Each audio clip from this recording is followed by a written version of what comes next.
Hey, welcome back, everybody. I'm Roy, and this is Roy Remembers Games, but we're doing something a little different today. I guess we're kind of remembering a game, but this is actually a book review or mostly it's going to be a book review for To Sleep in a Sea of Stars by Christopher Paolini.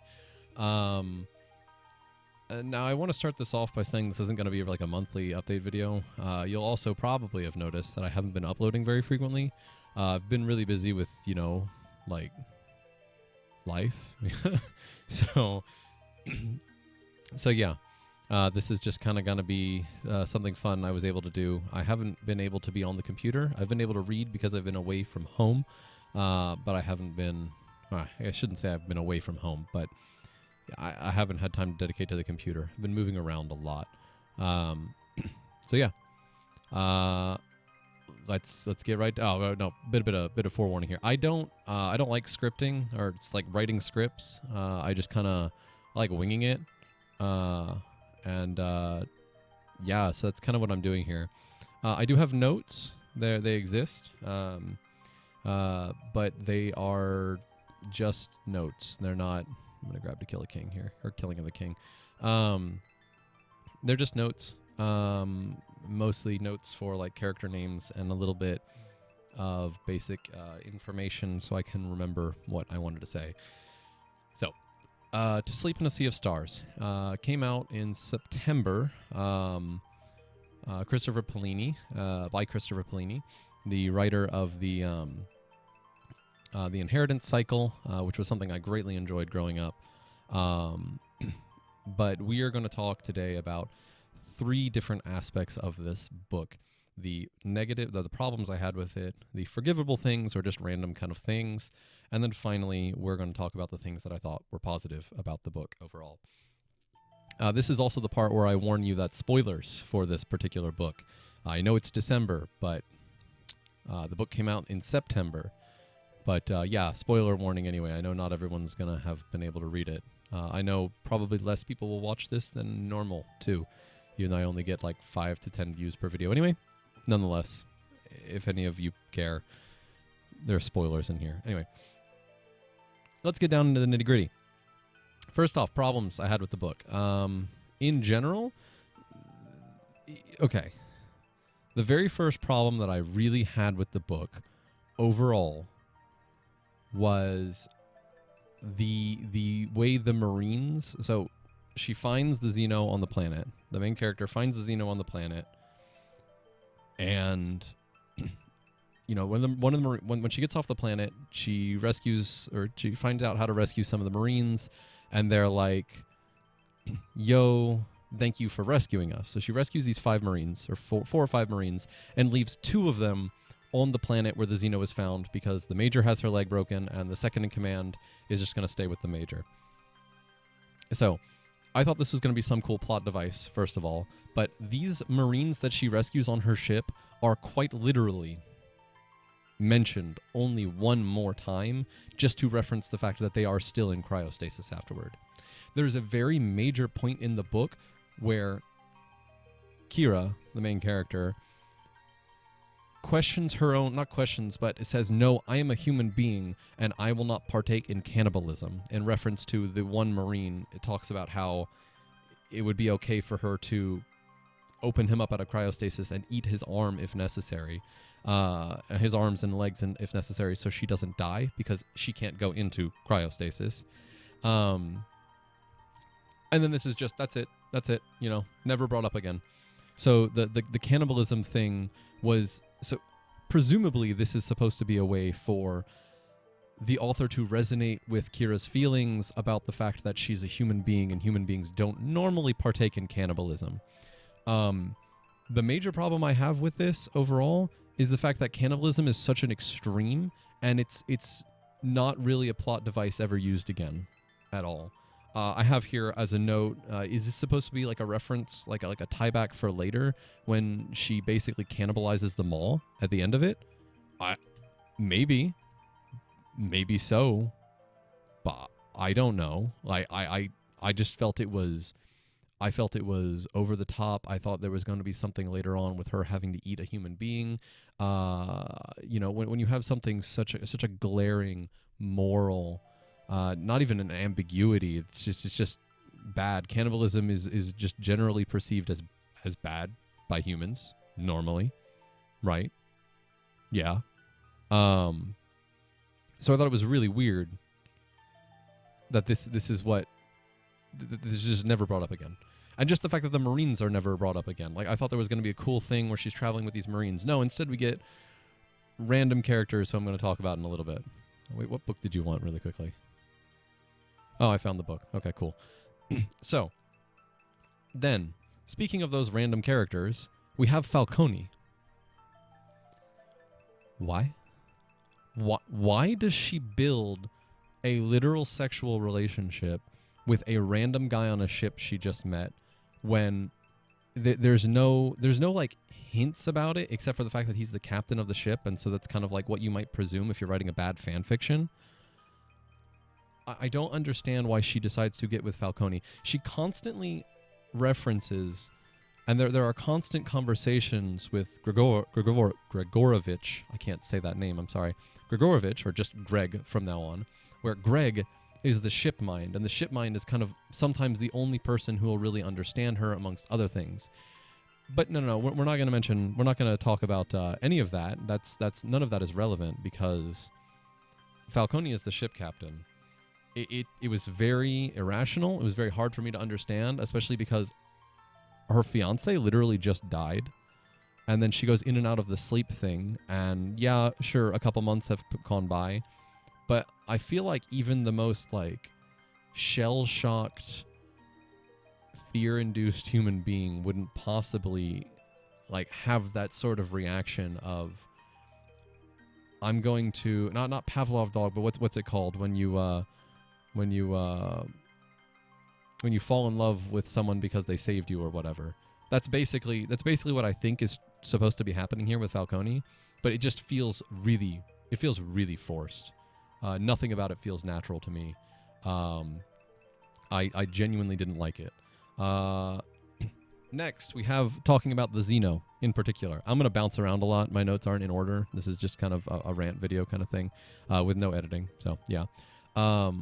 We have the Xeno. So, she rebuilds Falcone's bonsai. And it never crosses her mind, maybe I could help Trig like this, who's in cryostasis because he got like half of his neck blown off. Or maybe I could help Greg like this. No. Not until 50 or 60 pages later is she like, I don't have the skills to help Greg. And then helps Greg anyway when he is going insane because of the not the short circuit, but the clamp. Basically, his brain is disconnecting from the ship and he's getting a bunch of fake wired signals and whatever, and he doesn't know what's real and what's fake. So why? None of this ever crosses her mind. And then she just doesn't even bother to help after helping Greg eventually, after saying, no, I couldn't possibly helping Greg, and then 20 pages later helping Greg. She's like, never crosses her mind to see if she could try and fix Trig.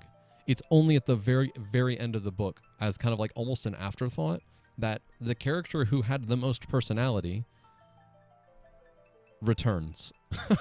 from my perspective, at least. Trig is the only one that had any real personality besides maybe Sparrow. But anyway, so yeah. The next thing, it goes back to the Falcone relationship thing, is, she really wants to talk to someone at one point. Like, there's no one to talk to. Like, she's worried that she's going to die or whatever else. And then mentions how Gregorovich is the only one who could possibly understand her, and then goes and sleeps with Falcone. Again, I don't understand. I kind of referenced that before, but it's a note. It's an extra note here I have. Again, I didn't reorganize my notes. I'm sorry. So, yeah, I don't get that at all. I'm going to skip this one now because it's actually really important. And I think it's the last thing I should talk about for problems, because it's the most glaring problem to me personally as a reader. But next we have the fact that many character arcs are ignored or underdeveloped. I would actually go so far as to say almost every character arc is ignored or underdeveloped. It would be forgivable I have here, it would be forgivable if it looked like they would be reoccurring characters, but they don't seem to be reoccurring characters. The end of the book is kind of like Kira just kind of ventures off into the void, literally, in search for the Maw's failsafes. And I just don't understand why there's any like, why bother developing the characters at all? You can just make them normal human beings who don't have all these like flawed backstory, like not flawed backstories, I'm sorry, but don't have all these character flaws to them if you're not going to develop them. Yeah, they're just a dude on a ship, all right? So you want to talk about Falcone and build up Falcone because your main character is going to sleep with him. Okay, sure. Build up Falcone. Do whatever with Falcone. I need to stop saying his name now. It's getting annoying even to me. You want to do that? Cool. Sounds great. Ignore some of the other characters. Hwayoung and who else? Vishal are like true background characters. They're almost totally ignored. We get a little bit about them, in that Vishal, his family was on Earth. He had a hab thing on Earth. You didn't need to mention it at all, really. Vishal as just the doctor character without any backstory was better than like inputting something to make me try and feel something about the character. Like inputting these random bits of text in the character about the character make me feel like you're going to build on him later, and then you do not do that.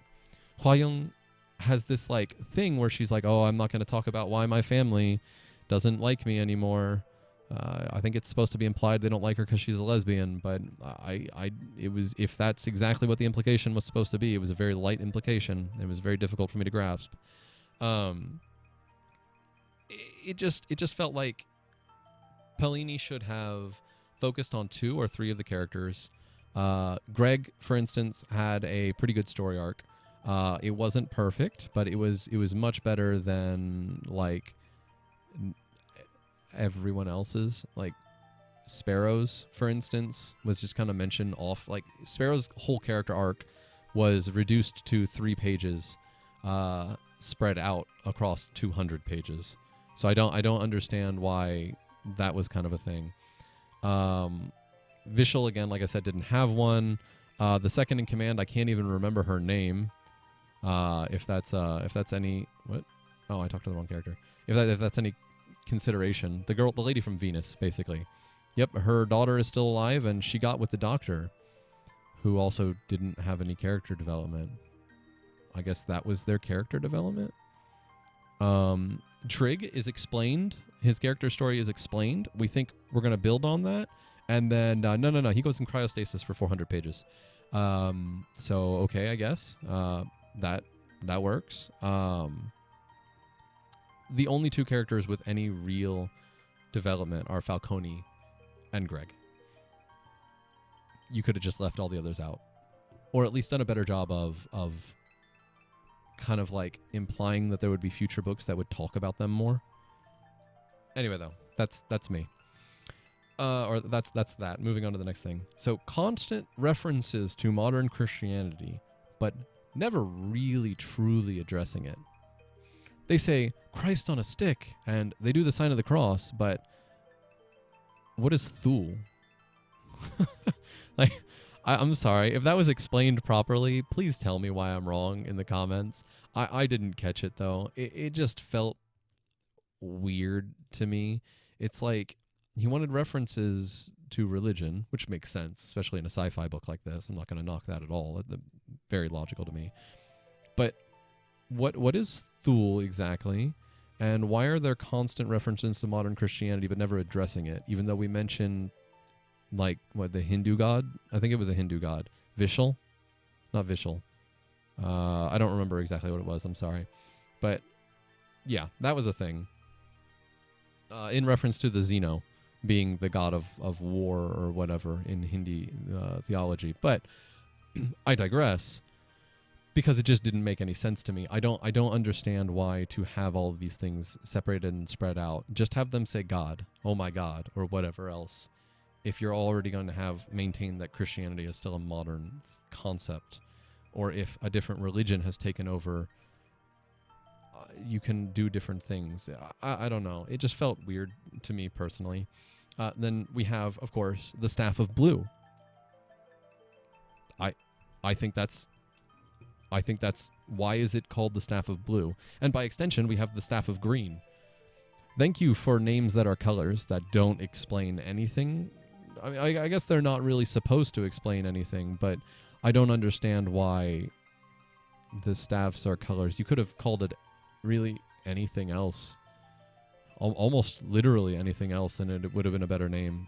Like, the Staff of Blue it's a blue staff. Yep, Staff of Blue. It sounds good. I don't know. Maybe I'm nitpicking with names, but I feel like names carry a lot of weight in fiction. So the Staff of Blue and the Staff of Green were too light of names. They didn't carry oomph or impact. It's not like, like when you name a sword, it gets a name. You name a ship, it gets a name. Like the Wallfish was a good name for the ship, even though it was silly. It was still solid and good. The Staff of Blue and the Staff of Green are not. Finally, we have my last major complaint, and this is actually a really big one to me. The problem I have, the largest problem I had with this book is that Kira reads like a D&D character who shoved every single point into charisma. People just listen to her and they do whatever she says. Whatever she says. It's just done. Oh, here's a little bit of logical explanation on why that's a bad idea. Well, by God, you're right. I guess I'll just listen to you now, random woman who's a civilian bonded to a Xeno that I've never met and I think might destroy the world. I guess we'll just, do whatever you say. And it happens consistently through the book from the very beginning when she first meets Major Trisketter. I think that's her name, but the Major. It was just weird just how much she didn't have to argue with people. They were just like, yeah. And then the few people who told her no anyway, they were like, well, actually, we agree with you, but, rules are rules, so we're not going to follow them. Or we're not going to listen to what you say. Saying the rules are rules, so we're not going to listen to what you say, makes sense. I mean, they're military, the UNC or whatever. But I didn't understand, genuinely, I didn't understand why everyone had to agree with her all the time. I don't understand. Like, Paolini tries really hard to make it seem like not all the UNC are bad guys. But you already made them out to be your villain. Like, the League is your villain, and you just trying to, like, I don't know. And the League isn't your villain, but the League is one of your villains, I guess. And I just didn't understand it. It was very frustrating to me. And I guess almost as an extension of that is the way Trisketter is rescued.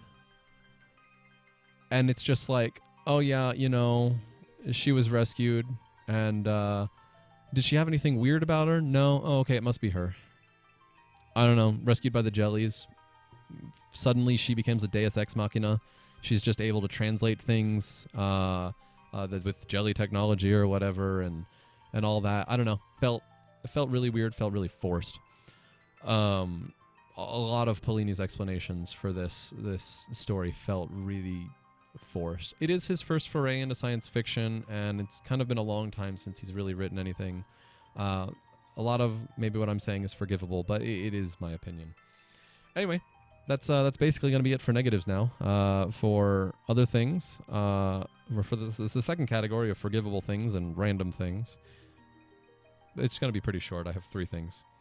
The first is that Inare, or however you pronounce the lady with the cat's name, that's obviously your sister Paolini. I mean, I know you literally basically admit it in the end credits, but yeah, I just wanna, yeah, I got that. I knew it. Yeah. He puts his sister in as a character in the books. Yeah. Anyway, so that was neat. I have seen a lot of people get irritated is the wrong word, but they don't like the use of the word babe throughout the entire first arc of the book. I'm going to disagree with those people. I felt that it was actually really natural. The dialogue in general between Kira and Adam felt really natural as kind of a couple in love kind of thing from my perspective. I didn't have any problems with the use of the word babe. I I'm not going to say I enjoyed it or thought it was great, amazing. More authors should use this word when writing relationships, but it was okay. It was fine. It just was, right? Like nothing super special about it, you know. And then the last is the descriptions of ship-to-ship combat were adequate. They were acceptable. Not everyone can be Aaron Dembski-Bowden. Literally what I wrote, by the way. If none of you have read the book Betrayer by Aaron Dembski-Bowden, it doesn't matter if you don't like 40K or not, Warhammer 40K. ADB, Aaron Dembski-Bowden, writes ship-to-ship combat. The concept of space combat, he writes it perfectly in such vivid descriptive detail that he's one of my favorite sci-fi authors on Earth, just even though he only writes 40K. But I digress, yes. Not everyone can be Aaron Dembski-Bowden, so the ship-to-ship combat writing was adequate to me. It was perfectly fine. Now, lastly, we have the positive things. So, the first general positive thing that I have written down here is that there are so many writing improvements over the inheritance cycle that it's not even funny. His use of words to describe, I don't remember what that word is. Descriptive words, I guess. Yeah, I don't know. I'm winging this. Is very good. He doesn't use, like, I don't know. I just liked it a lot. I'm by no means an expert on technical writing, but it was enjoyable to me, and I could see obvious improvements, especially from Inheritance, the last book in the Inheritance cycle. Oh, I did not like that book. I didn't like the ending of that book. I had problems with it. I guess another kind of complaint I had was that the ending of this book felt like the ending of Inheritance, actually almost to a T. But I digress. Kind of. No, I'm digressing. Yeah, I'm supposed to be talking about positives now, right? Some characters are written very, very well. Specifically, I have here that I really liked Greg, Trig, and Sparrow. I did actually like Greg a lot. The concept of a ship mind was unique and new to me. And the way Greg is written is so much just fun. I liked it. It was good. Yeah, Trig was fun while he lasted, and then Sparrow, I didn't like her backstory explanation, but I liked the character Sparrow. It was very nice. It was like who's that crap character from Mass Effect 2? I don't remember. Anyway, there's a crap character from Mass Effect 2 who's like this edgy, like, soldier character. I can't remember his name for the life of me. But anyway, I felt like Sparrow was a better version of that. The next is the way the suit works. Just the concept of the suit and the way it works was really fun to me. The fact that it was such a robust super suit, but it was not intended to be a weapon. It's actually a seed. I thought that was great. That was great. The reveal for that was done really well. You think the soft blade, you think the Xeno is that. It's a weapon created to kill, maim, and murder. And the reason you mostly think this is because that's what's been impressed upon you by the way the Jellies used it before, and just the various dreams and things. But then you end up realizing later on, no, that's not the intended purpose of this Xeno. Its actual purpose is to go out into the stars and create life. And I thought that was really nice, honestly. It was a great build-up of the Xeno as a whole. And if the Xeno could be considered a character, it would be one of my favorites. Entropists, as a concept existing, was cool. I want to know more about the Entropists. The Entropists, so every character story that wasn't going to be totally explained should have been explained or should have been done like the Entropists were done. Even though they're not, I don't mean the two entropists who follow the characters around our main cast around, but instead I mean the concept of the entropists, they're just like this group of scientist mind people who live in the unconnected space. They're ungoverned and stuff, and they were really cool, and they have technology, and there's like not innuendo. There's definitely not innuendo, but there's like not hidden. What's the word? Like there's obviously holding secrets, and there's little hints. Hints is the word that I wanted. There's so many little hints about them and stuff like that. It's just really fun. And if the main cast could have been done like that, I would have enjoyed a lot of the main cast characters a whole lot more. I love the build-up of the science behind gravity wells and FTL, and the fact that you can't use FTL in a gravity well, amongst other things. The Markov limit and stuff, and just in general, the last, like, almost 60 pages just explaining random science crap was so cool. Like, you don't need to get it. It's just explained in universe, and it's obviously taken with heavy liberties to not be entirely accurate, or we would have FTL travel. But it's just neat, right? Like, it's based off of real science, presumably. It's what it says in the book, at least. I don't know. I'm not going to verify any of that crap. I'm not a physicist, and God help me, I do not ever want to be one. But yeah. And then we have the truly unique aliens. The concept of the jellies, and even of the maw, are amazingly unique and interesting to me. They're so much fun and new. The thought of, like, communication through scent is not exactly the most new thing in the world, but the fact that they're like an underwater species that communicates through scent, and they have all these different forms, and the fact that they perceive, like... Wait, what book did I need? Ideology of Darkness, okay. The fact that they can perceive, like, their life, like, backed up in a computer as still being them, was truly alien to me. And I loved that. It was good. It was fun. It was unique. It was neat. I'm using the word unique too many times, I think. But yeah, it was good. I like when people can come up with unique. Okay, stop, Roy. When people can come up with new and fun, different alien species, or fantasy species for that matter. A huge problem with the modern fantasy sci-fi genre is the fact that everyone just kind of ignores...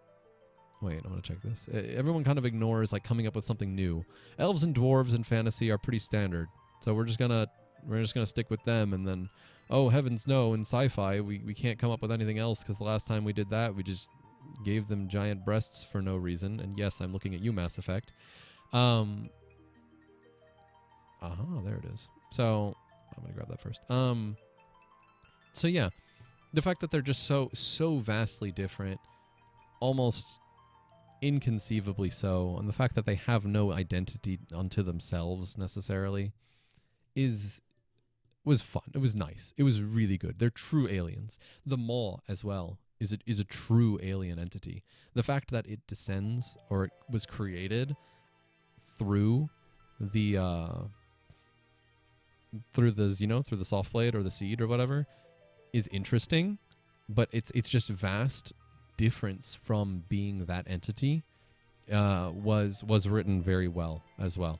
The concept of it being an alien entity was more than adequate. It was an incredible writing feat for someone who has not written a book in like 10 years or something like that. So it was very nice. It was very good overall. So I mentioned the creation of the Maw.